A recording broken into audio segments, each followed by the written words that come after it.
Wabarakatuh. Terima kasih Datuk Karni. Saya mau memulai penilaian terkait dengan 100 hari pemerintahan Prabowo Gibran ini dengan mengatakan begini. Pemerintahan ini belum bisa dinilai. Tadi Pak Faisal Asgab dan adik saya Haris bilang begitu. Memang belum bisa dinilai. Kenapa? Program kerja itu baru bisa berjalan secara maksimal dan efektif kalau anggarannya sudah ada. Nah, anggaran DIPA dari Kementerian Keuangan itu baru keluar di pertengahan Januari. Jadi nggak bisa juga kita bilang bahwa begini begana begini begono, menurut saya itu nggak fair. Itu yang pertama. Nah, kalau yang kedua terkait komentar Jokowi lagi, orang korengan aja Jokowi yang salah itu ya. Saya heran gitu loh. Ya, orang Panuan, orang korengan, Jokowi yang salah. Nah, saya mau kasih tahu gini, Pak Faisal sama Haris. Jokowi itu hebat. Bagi saya dia presiden yang sangat hebat. Kenapa? Presiden sipil, orang sipil bisa jadi presiden Republik Indonesia 2 periode. Itu luar biasa, belum ada di Indonesia. Selama ini yang kuat itu kan selalu TNI. Presiden yang kuat ya, mulai Soeharto, SBY, itu TNI. Nggak ada gejolak. Wajar TNI di belakangnya. Bung Karno lebih lama. Nah, kalau Jokowi ini sipil loh. Kalau Bung Karno itu pengecualian, itu Indonesia baru merdeka. Nggak bisa kita sandingkan Bung Karno dengan kondisi saat ini, nggak fair. Tidak apple to apple, Om. Nah, saya mau bilang gini, ini sebenarnya hebatnya Jokowi adalah hebatnya PDIP. 2 periode harus diakui. Sipil mampu menguasai negara ini 2 periode itu luar biasa. Terus kalau tadi Haris bilang soal demokrasi di era Jokowi, kalau menurut saya demokrasi di era Jokowi itu malah kebablasan. Kenapa saya bilang kebablasan? Rocky Gerung bisa mengatain bajingan tolol sama presiden. Kemudian Faisal Asgab bisa ngomongin presiden macam-macam. Ferry Amsari bisa bikin dirty provokator. Kemudian aduh, kalau dipidana zaman Soeharto lebih parah lagi. Zaman SBY teman saya Ferry Juliantono juga di penjara. Jadi nggak usah terlalu cengeng juga lah jadi aktivis. Ya, saya ini pernah juga loh ya. Saya pernah dipecat bahkan dari posisi saya di Pelindo. Pernah dipecat saya karena saya demo. Tapi saya nggak mau cengeng, cemen. Itu yang kedua. Ntar dulu, sabarlah. Sabar. Lu ngomong aja gua perhatiin. Gua diem, ya kan? Gua dalemin, gitu, Fer. Nah, saya agak-agak risih sebenarnya ya. Kalau bicara soal Jokowi itu seolah-olah Jokowi itu virus yang harus dihabisin gitu. Iya. Saya heran gitu ya. Harus diingat juga bahwa Prabowo menang itu karena dia belajar dari Jokowi. Prabowo menang itu karena didukung Jokowi. Kalau nggak didukung Jokowi nggak menang. Itu diakui sendiri oleh Pak Prabowo. Tapi bukan berarti kemudian Pak Prabowo itu jadi bonekanya Pak Jokowi. Jangan dihina lah Pak Prabowo. Dan jangan menghina juga presiden yang sudah banyak memberikan legacy kepada bangsa ini, kepada Indonesia ini. Dan itu diakui oleh masyarakat. Sampai hari ini tuh rumah Jokowi itu rame terus. Ya, dan itu nggak bisa dinafikan. Soal ada banyak kesalahan mungkin dari pembantunya, dari beliau sendiri. Nggak ada presiden yang semuanya benar. Trump itu apa enggak brengseknya luar biasa. Ya, sangat rasis terhadap muslim. Banyak presiden-presiden kita juga enggak semuanya sempurna. Emang Megawati sempurna? Enggak. SBY sempurna? Enggak. Soekarno sempurna? Enggak juga. Soeharto apalagi? Enggak ada yang sempurna. Ya. Yang sempurna itu Nabi Rasulullah ya, enggak sempurna. Itu manusia pilihan loh. Karena apa? Karena dia manusia. Kalau ada banyak yang belum terselesaikan dari program pemerintah, itu bukan penipuan. Karena apa? Ada program jangka panjang, jangka pendek, jangka menengah, kemudian program prioritas. Nah, kalau ada program yang belum terselesaikan karena waktu, karena anggaran, itu bukan penipuan. Wah, presiden menipu. Buktinya program kerjanya yang ini belum selesai, yang ini belum selesai. Ya nggak bisa selesai juga kalau cuma 5 tahun. Nah, yang begini-begini harusnya kita sama-sama duduk. Ya, teman-teman semua memberikan masukan tadi, bagi saya itu penting. Kenapa? Karena Pemerintah yang absolut, yang terlalu absolut juga pasti nantinya akan jadi diktator. Dan nggak bagus, nggak ada yang kontrol. Jadi harus ada kontrol sistem yang efektif juga dari kita-kita ini. Tetapi saya ingin sampaikan juga yang konstruktif lah. Jangan dikit-dikit Jokowi, dikit-dikit Jokowi. Saya bukan mau bela Jokowi, tapi kalau semua masalah kayaknya ditimpahin dengan Jokowi, kok kayaknya Jokowi ini kayak sampah gitu loh. Ya. Yang bilang sampah tapi siapa tadi? Oh gitu. Oh berarti Anda sampah dong ya. Jadi sebentar Pak. Ya nggak apa-apa sebentar. Saya kan nggak menyebut nama Bu Irma tadi kan. Saya bicara dengan pandangan yang umum saja. Ya. 3 kali disebut nama saya. Oke. Nanti ada waktunya lagi kan setelah ini. Saya belum selesai Pak. 15 menit ini Bu Irma. Belum. Saya hitung. Coba belum. Sebentar lagi, 1 menit lagi. 1 menit lagi. Saya ingin sampaikan kepada kita semua, 100 hari Presiden Prabowo Gibran ini menurut saya sudah cukup bagus. Sudah cukup konstruktif. Kalau ada yang masih kurang, wajar-wajar saja. Nanti kita lihat ke depan, kita kawal bersama. Karena anggarannya baru turun di pertengahan Januari dan itu juga belum semuanya cair. Ya kan? Karena seluruh program kerja, kebijakan dan lain sebagainya tidak akan pernah berjalan kalau tidak ada anggaran. Nah, mungkin itu dari saya. Mudah-mudahan ya dengan apa yang kita sampaikan semua tadi bermanfaat bagi masyarakat Indonesia, bagi pemerintah, menjadi kontrol juga untuk kita semua. Terima kasih, saya tutup dengan wallahul muwaffiq ila aqwamit thoriq. Assalamualaikum warahmatullahi wabarakatuh. Pak Kadif bisa izin sebentar tanggapi karena dua pembicara Bang Andi sama Bang Irma itu fokus ke saya. Sebentar ya, boleh tapi izin pendek aja. Jadi ada 2 poin penting yang saya tegaskan sebagai satu pesan yang objektif. Tadi saya mengatakan bahwa saya melihat ada satu fenomena, tindakan yang fenomenal. Usai Prabowo itu dilantik, situasi stabilitas politik nasional sangat damai.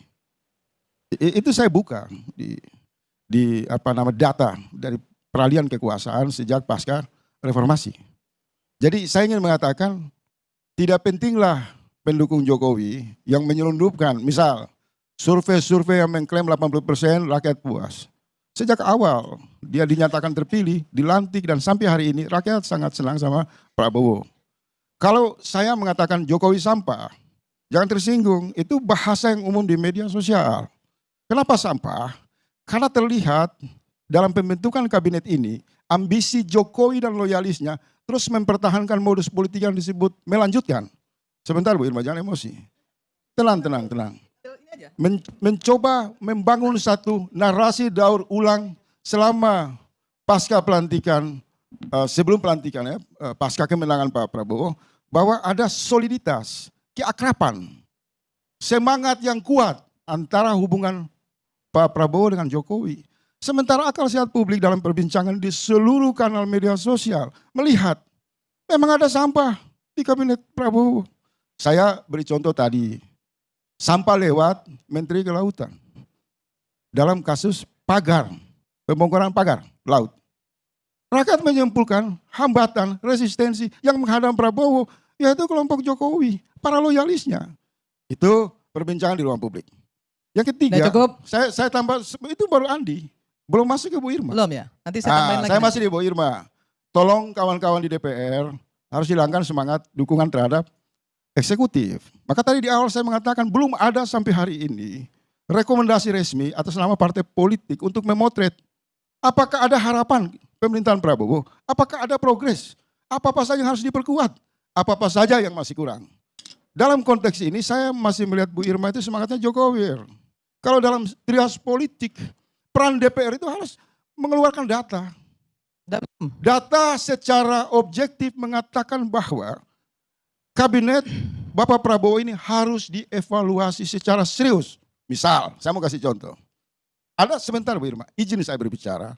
Misal, indikasi hambatan yang paling mengganggu Prabowo misal di bidang keamanan. Tadi kan itu sudah Anda sampaikan. Satu-satu. Kan ada tanda sampah, kan saya harus jelaskan disampaikan. Sampah. Menurut saya gini, saya 1 menit Bu Irma, jangan dipotong dulu Bu Irma. Kalau Anda bilang saya Jokowi banget, saya bilang pembenci Jokowi banget.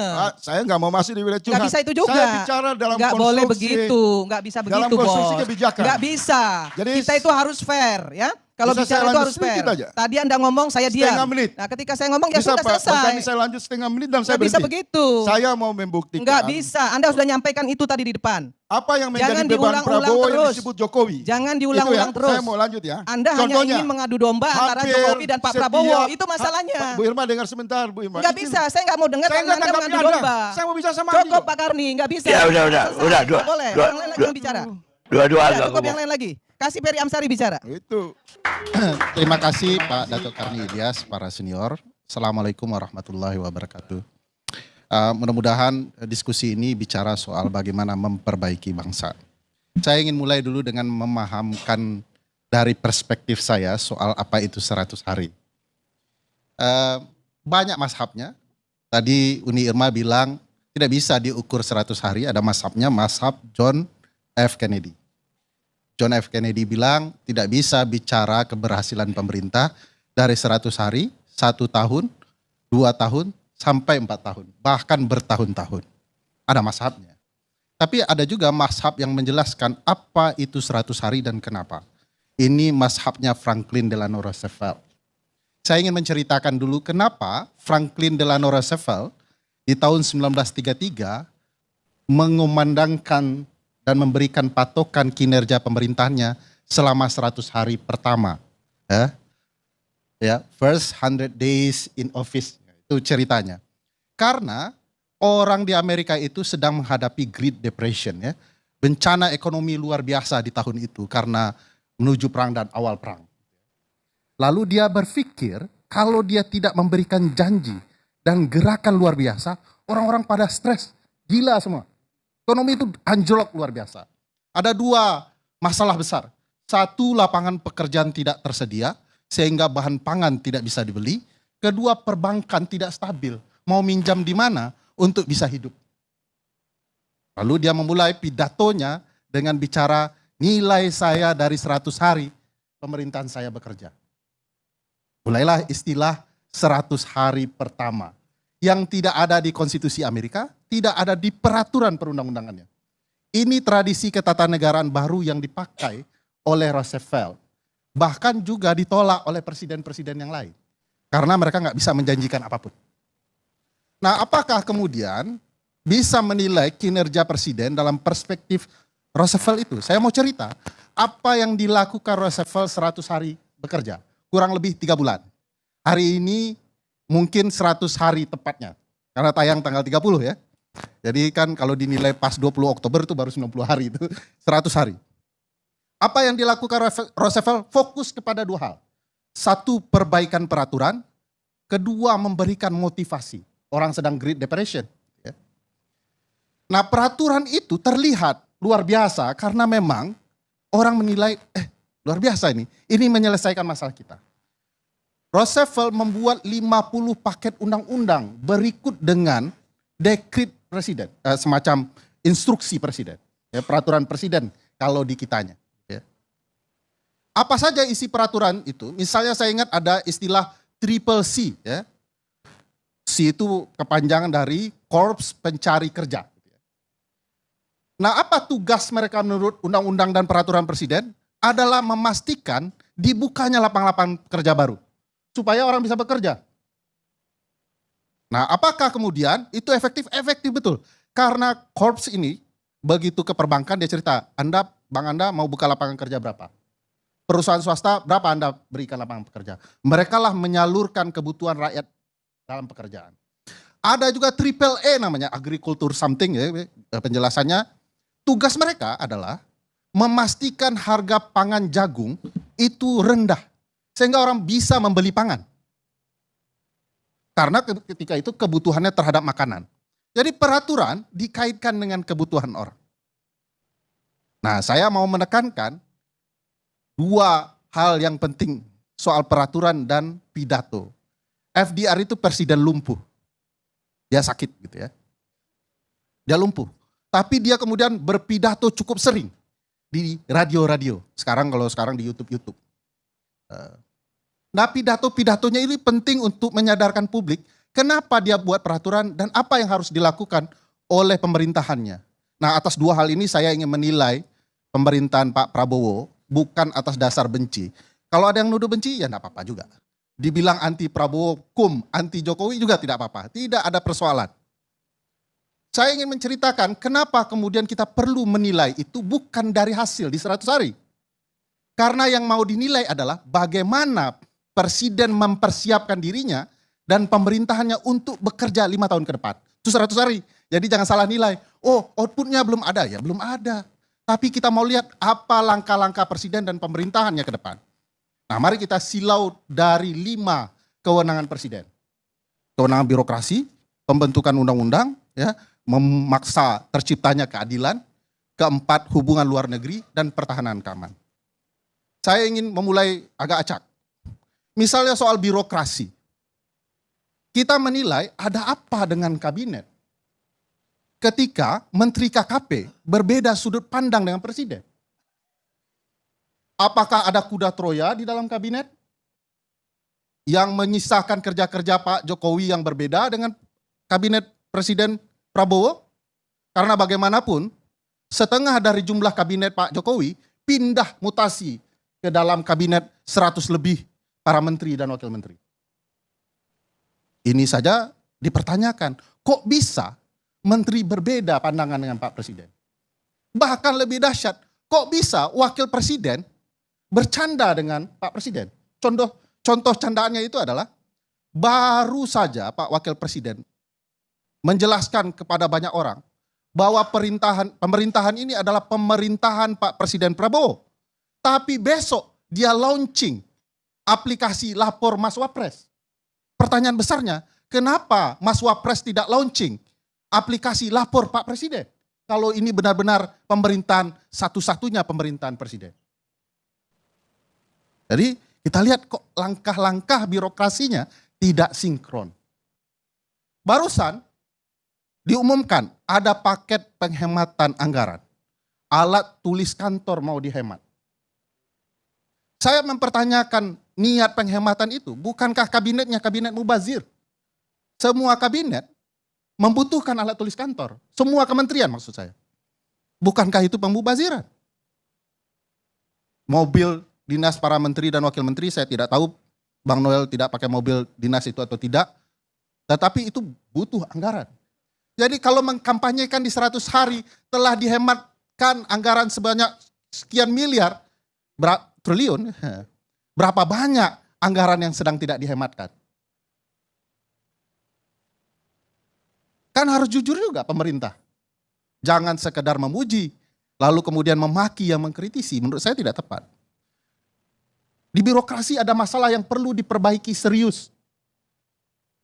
Kedua, untuk pembentukan perundang-undangan. Dari hari pertama, saya sudah mengkritik Pak Presiden. Alasannya sederhana nih Irma. Pak Sekretaris Kabinet itu melanggar pelantikannya terhadap Undang-Undang TNI. Tidak diperkenankan prajurit aktif menjabat jabatan ini menurut Undang-Undang TNI. Di hari pertama pembentukan kabinet. Bagaimana seorang presiden tidak menghormati undang-undang yang ada? Undang-undang juga dijadikan alat untuk memperlebar isi kabinet. Menjadi besar. Revisi tiba-tiba tanpa ada naskah akademik yang komprehensif. Jadi bagi saya cerita pembentukan undang-undang juga menjadi sangat masalah. Yang perlu dikoreksi oleh teman-teman pemerintahan dengan baik. Isu soal penegakan hukum. Bang Haris sudah menyebutkan bagaimana laku para penegak hukum terhadap para demonstran misalnya. Sebagian dari para demonstran adalah tenaga kerja Bang Noel. Di Kementerian Bang Noel mungkin terbuka. Tapi bagaimana dengan aparat penegak hukum? Faktanya buruh tani banyak kemudian dipermasalahkan secara hukum. Fakta, data. Apakah presiden kemudian perlu menegaskan bahwa tidak boleh kemudian rakyat kemudian disiksa, disakiti ketika mereka menyampaikan pendapatnya? Nah, kita menunggu tuh pidato Pak Presiden. Sebagian pidato Pak Presiden menurut saya, mohon maaf, punya kelemahan fatal. Kesalahan banyak hal. Ya. Nah, yang keempat, nanti saya bicara soal pidato itu ya. Yang keempat, soal pertahanan dan keamanan. Kasus pagar di laut Tangerang menarik. Presiden merespon, saya puji itu responnya. Tapi begitu memerintahkan militer timbul tanda tanya di saya. Apakah Pak Presiden tidak membaca konstitusi kita bahwa bukan tugas militer mencabut pagar di laut? Tugas militer adalah pertahanan menurut pasal 30 Undang-Undang Dasar 1945. Kenapa kemudian ini bisa terjadi? Kan bisa memerintahkan aparat penegak hukum kalau itu melanggar hukum. Kalau itu melanggar hukum, kenapa alat bukti dihilangkan? Atau alat bukti sudah diamankan? Itu kan perlu dijelaskan kepada publik. Nah, saya tidak melihat ada ruang seperti itu dilakukan dalam proses penegakan hukum. PSN ini betul-betul ajaib. Tidak sekedar menjadi tanda tanya di ilmu saya, bagaimana ada sertifikat di dalam laut. Satu-satunya penjelasan yang masuk akal adalah semenjak 2024 hingga 2025 ada bambu jenis baru, yaitu bambu yang mampu tumbuh dari laut. Karena kita tidak mengetahui siapa pelakunya sampai hari ini. Kan komando presiden sangat jelas ini, bahwa ini bermasalah, singkirkan. Kan ini kalau bicara penegakan hukum ada masalah serius. Kenapa tidak dibicarakan siapa pelaku pelanggaran besar ini? Sampai kemudian ada bambu di laut yang memiliki HGB sepanjang 30 km. Ini panggung besar bagi Pak Presiden untuk kemudian menunjukkan sikap hukumnya. Dari 5 itu yang terakhir soal diplomasi. Pak Presiden harus diakui oleh banyak orang, saya mengakui dan kagum dengan pilihan bahasa Inggrisnya yang sangat baik, diksinya yang luar biasa. Tapi pertanyaan saya adalah, apakah kemampuan berbahasa asing itu sejalan dengan kemampuan diplomasi? Di awal-awal 100 hari ini, bahkan Presiden terpleset di kasus Cina dengan tendas lainnya. Dia salah gitu, membuat kehebohan. Sampai harus diperbaiki, yang pernyataan perbaikan soal batas wilayah dengan Cina itu juga tidak menyelesaikan masalah. Jadi orang mulai mempertanyakan apakah betul-betul beliau punya kemampuan diplomasi, terutama karena sering keluar negeri. Apalagi ketika dengan PM Malaysia, sudah diperbaiki beberapa hari ini, ya, beliau tidak memenuhi janji bertemu dengan Perdana Menteri Malaysia. Tanpa alasan yang jelas ketika itu. Jadi dari 5 kekuasaan banyak tanda tanya yang luar biasa soal apakah Presiden betul-betul mampu mempersiapkan kabinetnya 5 tahun ke depan untuk memperbaiki banyak hal. Karena langkah awal ini sangat menentukan. Kalau dianggap 5 tahun itu adalah 1000 langkah, langkah pertama itu harus baik. Nah sayangnya di kekuatan lain, kemampuan untuk omon-omon, berkampanye Presiden, tidak terlalu maksimal. Sebut pidato soal mengejar koruptor ke Antartika. Untuk apa juga mengejar koruptor ke Antartika? Diksinya berlebihan juga tidak diikuti dengan upaya menegakkan sesuatu. Misalnya ada peraturan presiden soal bagaimana memberantas korupsi. Sampai hari ini tidak ada. Jadi pidato saja baru. Presiden juga berpidato yang menurut saya ajaib. Kok bisa orang istana membiarkan presiden berpidato seperti itu? Contohnya adalah ketika presiden mengatakan sawit adalah bagian dari hutan. Wajar tidak publik curiga dengan pidato semacam ini? Apalagi kalau dilihat background keluarga presiden yang merupakan pebisnis sawit. Harusnya teman-teman istana melarang pidato-pidato yang terpleset seperti ini. Jadi pidato penting, peraturan penting untuk menjelaskan kemana kira-kira presiden membawa pemerintahan ini ke depan. Jadi nilainya tidak output, tetapi bagaimana cara presiden ancang-ancang sebelum berlari. Saya kalau melihat pidato presiden jujur saja, saya berdebar-debar. Apalagi kira-kira hal baru yang membuat rusuh hendak dipidatokan oleh presiden. Tiba-tiba pidato pilkada kembali ke DPRD. Jikapun usulan ini bagus, kenapa terburu-buru? Kenapa tidak disiapkan naskah akademik, penelitian yang baik oleh istana, lalu baru di launching? Ini seolah-olah presiden apa saja hendak disebut, tetapi kemudian apa dampaknya tidak diketahui oleh presiden. Nah ini problematika presiden. Saya mau menjelaskan 100 hari ini ada tradisinya. Oleh karena itu kalau kita mau pakai tradisi ini, harus tepat juga tradisinya. Jangan tradisinya dengan survei tanpa mau menyampingkan peran teman-teman lembaga survei. Tradisinya menilai bagaimana dia melangkah, bukan tingkat kepuasan orang.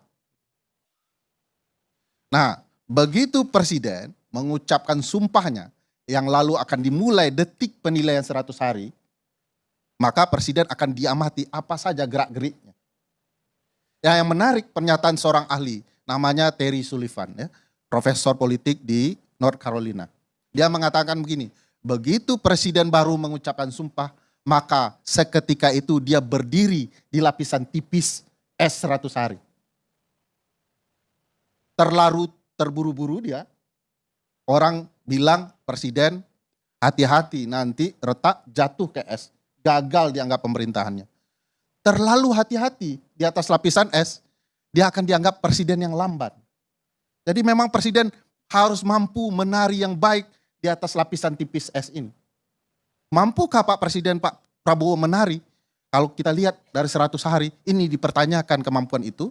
Apalagi ketika dalam lapisan tipis es yang sama itu ada mantan presiden yang ikut menari-nari. Sampai hari ini mantan presiden terima tamu, bagi-bagi bansos keliling Indonesia. Apakah terlarang? Tidak terlarang. Tapi apakah patut seorang mantan presiden yang mendukung presiden yang ada saat ini ikut menari dalam berbagai hal? Bagaimana kalau kerja-kerjanya hanya akan memberatkan sikap presiden saat ini? Tidak wajar presiden yang punya pilihan sikap politik sama ikut menari di atas lapisan es ini. Dan itu yang dilakukan Pak Presiden Jokowi. Apakah kemudian publik salah menilai bahwa dalam pemerintahan ini tarian Pak Jokowi terlalu banyak sementara orang menunggu tarian Pak Prabowo? Jadi bagi saya kalau kemudian orang-orang menyangkutkan dengan Pak Presiden Jokowi ya wajar saja. Aneh juga kalau orang melarang-larang orang menyangkutkan, toh di pemerintahan Pak Presiden Prabowo ada anak Pak Presiden Jokowi. Ada upaya-upaya tertentu dari Presiden Jokowi. Saya bahkan heran, Presiden Jokowi, Sintayong pun dia komentari. Jadi Presiden Jokowi nggak ada kerjaan, tetapi Presiden Prabowo membiarkan. Nah ini bagi saya kajiannya sudah jelas bahwa dalam 5 tahapan ini, kalau mau boleh menilai, ya kalau tidak suka ya enggak apa-apa juga. Saya menilai untuk 100 hari persiapan pemerintahan ini, Pak Prabowo itu hanya di angka 5 dari 10. Tentu tidak 11 dari 100. Apakah ini langsung tidak lulus? Tidak juga. Ini proses, katakanlah ujian tengah semester lah ya. Masih banyak kesempatan untuk